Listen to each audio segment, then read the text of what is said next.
fixe fut la conquête de Rome, dont il tenta à 2 reprises de s'emparer, en 1862 et en 1867. Il fut l'adversaire acharné de la cession de Nice à la France.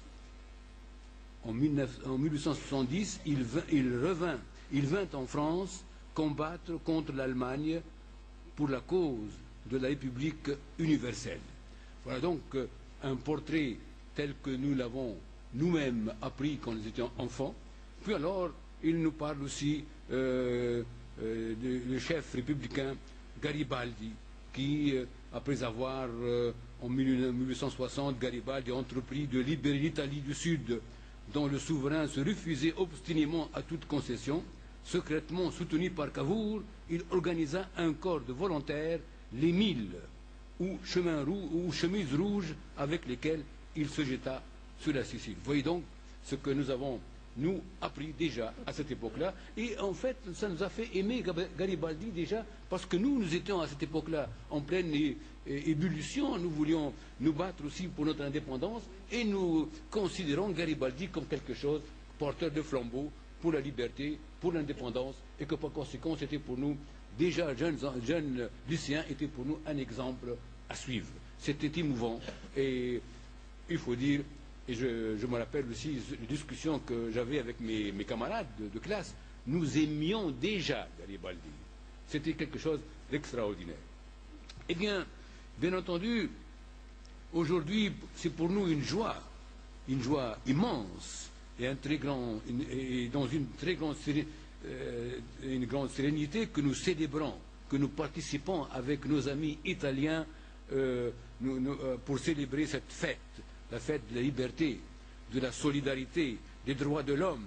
Nous savons combien c'est important, toutes ces valeurs, pour le président de la République, Zine El-Abidine Ben Ali, qui a lui aussi fait tout pour que non seulement la Tunisie soit un pays indépendant, libre, capable de participer à l'élaboration de la civilisation universelle.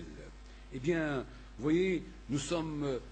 L'Italie et la Tunisie, c'est presque un lieu commun que de parler de l'amitié italo-tunisienne. Depuis très longtemps, vous savez, le premier traité d'amitié entre Rome et Carthage a été fondé en 509 avant Jésus-Christ. C'était à la fin du VIe siècle avant vous pouvez le trouver chez Polybe, où il parle de ce traité de 509 entre Rome et Carthage. Car les Romains et les Carthaginois ne se sont pas seulement fait la guerre. Bien entendu, il y avait une compétition, mais il y avait aussi de l'estime. Comme toujours, il y avait toujours une classe ou une catégorie de gens plus acharnés que d'autres, mais en gros, les peuples de deux côtés de la Méditerranée, de part et d'autre de la Méditerranée, étaient des peuples qui étaient presque faits pour être ensemble, pour vivre ensemble. Vous savez que tout à l'heure je parlais d'un traité de paix qui datait de 509, mais les échanges, l'osmose entre l'Italie et la Tunisie remontent au néolithique. Nous avons trouvé dans des sites archéologiques des éclats d'obsidienne venant de Lipari et des îles et de Pantelleria, dans des sites comme Korba, au Cap Bon, ou comme Ergla, sur la côte au Sahel tunisien. Ça veut dire que déjà, il y avait des gens, il y avait un va-et-vient entre nos deux pays. Et puis d'autre part, c'est un autre exemple extraordinaire, que ces grottes aménagées qu'on trouve dans les environs de Syracuse, à Pantalica, que nous retrouvons les mêmes au Cap Bon, près de Kelibia. Ça aussi, c'était la proto-histoire, c'était extraordinaire. Et plus tard, tout à l'heure,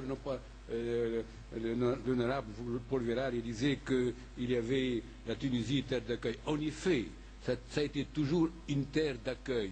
Et toujours de Sicile, nous avons en Tunisie, il y avait une colonie sicilienne établie à Carthage au IVe siècle avant Jésus-Christ, et elle avait besoin d'adorer sa déesse préférée, qui était la déesse Déméter, la déesse de l'agriculture.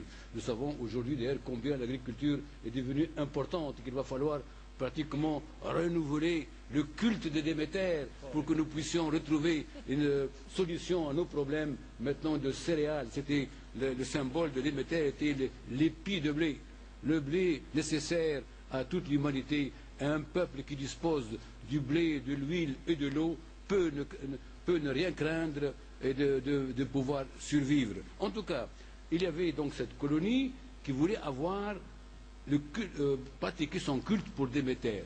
Eh bien, ils ont adressé une requête au Sénat de Carthage.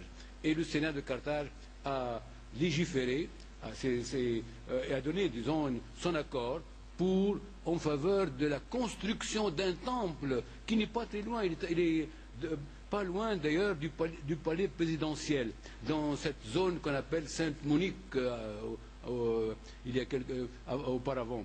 Et ce temple a été fouillé, nous avons les statuettes de Déméter qui étaient adorées par cette colonie syracusaine et sicilienne d'une façon générale